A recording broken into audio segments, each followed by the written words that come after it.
Are you ready to work with the new majority? Unang-una, sabi ko nga, this is democracy.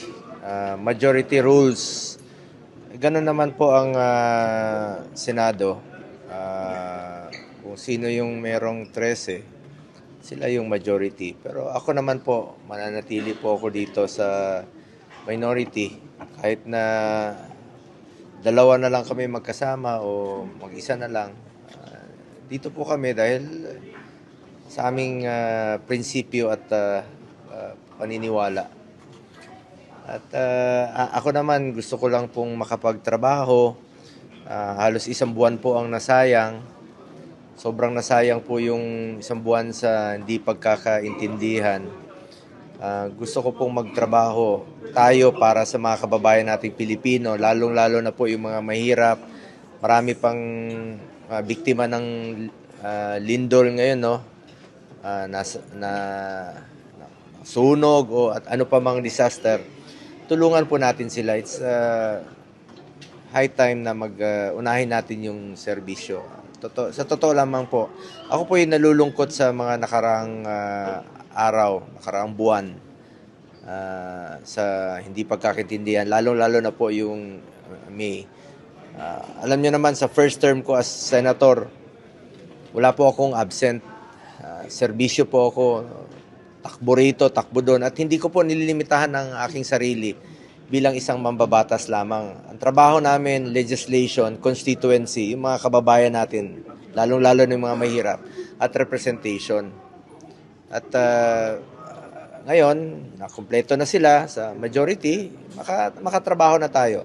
Susuportahan ko po yung mga bills, mga batas na makakatulong sa mga kababayan nating Pilipino. Unahin natin ang interes ng bayan, unahin natin ang interes ng bawat Pilipino. Siyempre, nalungkot ako sa mga nangyari sa mga nakaraang araw, nakaraang buwan. Para nakakabigla minsan hindi po ako politiko, pero nabibigla ka dahil parang naging circus. Napansin nyo, parang naging circus siya na hindi nakaka-entertain yung nangyari. Naguguluhan lahat, naguluhan yung Pilipino. Kaya pinagdadasal ko parati na makabalik na tayo sa normal nating buhay at makapagserbisyo na tayo, lalong-lalo na po sa mga mahirap nating kababayan. Yun po ang dapat unahin ng bawat isa, bawat senador o bawat nasa Kongreso. Palagay niyo po ngayon magkakaroon na ng normal na pakikipag... Hopefully, I'm praying and I'm hoping na sana makabalik sa normal yung operasyon dito. Apektado yung mga empleyado, apektado ang lahat, at apektado yung institution. Pero meron tayong batas na sinusunod. Kaya nga merong nag-petition sa Supreme Court, may kinwestiyon po yung quorum noong June 30. Sumunod tayo sa batas. Kaya nga tayo may constitution, sumunod tayo sa batas. Ngayon, may 13 na, sumunod po tayo. Sabi ko nga, dapat lahat tayo sumunod sa batas. Dapat maging law-abiding tayo. Kaya nga tayo may batas o may constitution na dapat sundin. Kaya lang po, nalungkot ako sa mga nangyari. Lalong-lalo na po sa mga kasama ko na nagsakripisyo. Mga kasamahan kong nagsakripisyo rin po. So, kawawa naman po sila, nakakalungkot rin po. Sir, attend kayo mamaya ng session. 3 o'clock. Nandito po ako ngayon to attend meron pong invitation. Specific yung invitation sa amin bilang miyembro po. Ako, miyembro po ako ng Commission on Appointments. Yung pag-oath ko kanina, hindi dahil ngayon lang po ako naging miyembro. Matagal na po kami naging miyembro. Ngayong 20th Congress, miyembro na po ako ng Commission on Appointments. So, inulit lang siguro yung may mga bago, kaya we have to take our oath. At mamaya, kung dyan yung mga kasamahan ko sa minority, mag-attend sila. May mga tatalakaying importanteng batas na makakatulong sa panahon ngayon, lalong-lalo na yung mga apektado. at yung mga kababayan nating mahirap, susuportahan naman po natin yan. Basta makakatulong. Pag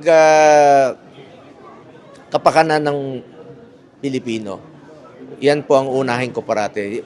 Maalala nyo, sinasabi ko, unahin ko parati ang interes ng bayan at interes ng bawat Pilipino.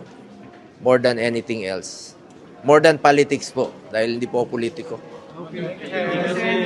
Thank you po. Salamat po. Senator, sa impeachment, ano sa tingin ninyo ang Bilang senator judge na ayoko magsalita para sa iba. Ako naman, kung meron tayong makitang mali, meron tayong makitang kasinungalingan, ay magsasalita po tayo. Kaya po may impeachment para lumabas yung katotohanan. The truth should come out. So, kung meron kasinungalingan, dapat lumabas kung sino yung sinungaling at lumabas yung katotohanan. Yun po ang purpose ng impeachment. Nasa Constitution rin yan at sundin rin po natin. At ako rin po yung nagpapasalamat sa mga kasamahan ko sa minority na talaga pong nanindigan. And of course, no, salamat rin po sa kay former Senate President Alan Peter Cayetano na nanindigan rin po.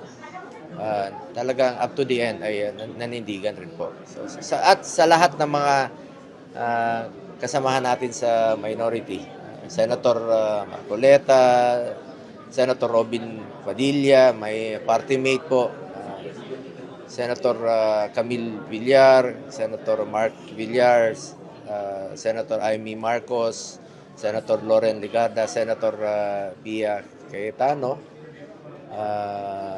Senator Bato de la Rosa, Senator Jinggoy Estrada na up to the end ay nanindigan po. Sir, yung sa nangyari, issue sa PhilHealth, yung namatay yung asawa, paintindihan niyo ba rin? Alam nyo, yan. Yan ang dapat pagkukulan natin ng establishment. Yan ang dapat natin tutukan. Bilang dati pong chairperson ng Senate Committee on Health for 6 years, alam nyo, halos buwan-buwan kong tinalakay yan noon eh.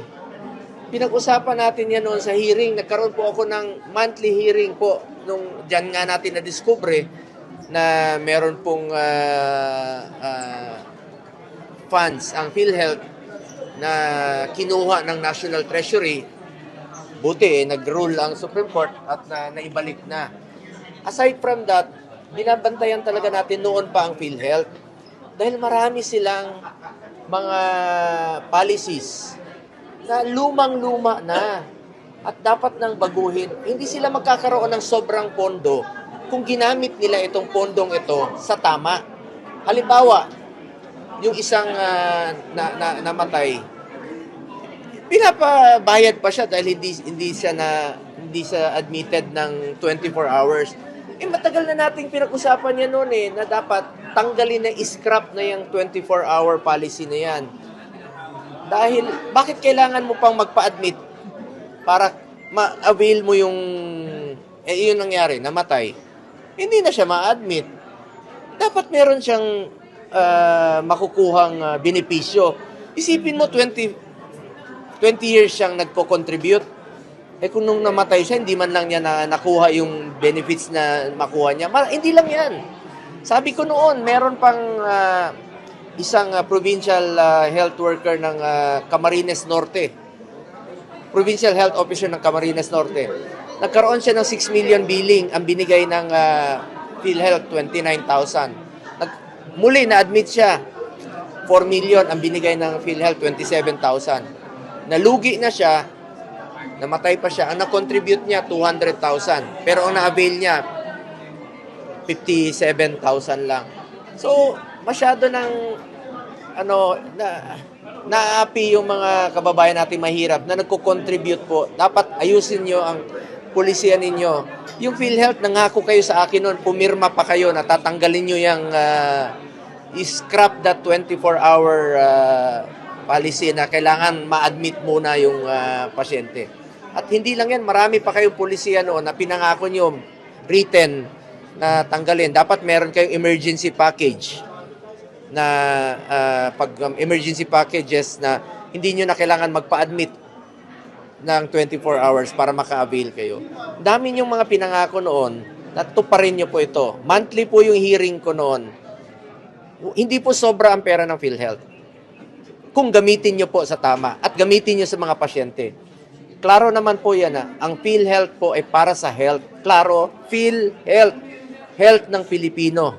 Gamitin nyo po ang pondo. Pera ng taong bayan yan at dapat hindi kayo magkaroon ng excess funds na kinukuha lang po ng National Treasury. Gamitin nyo po sa tao. Ibayad nyo dun sa...